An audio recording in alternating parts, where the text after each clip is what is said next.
Hadirin hadirat yang dirahmati Allah, pemerintah Kota Banda Aceh telah mengambil kebijakan untuk mengimplementasi syariat Islam selain daripada melaksanakan sholat zuhur dan asar di tepat waktu dan menghentikan semua kegiatan di pemerintah kota.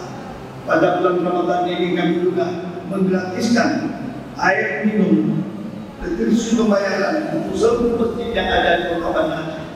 Dan tolong diinformasikan kepada kami apabila ada masjid-masjid yang kekurangan air, yang tidak ada air, maka PDAM akan mensampaikan mobil-mobil tangki sehingga jamaah dapat beribadah dengan tenang, nyaman, dan tidak terpengaruh dengan kesulitan air bersih.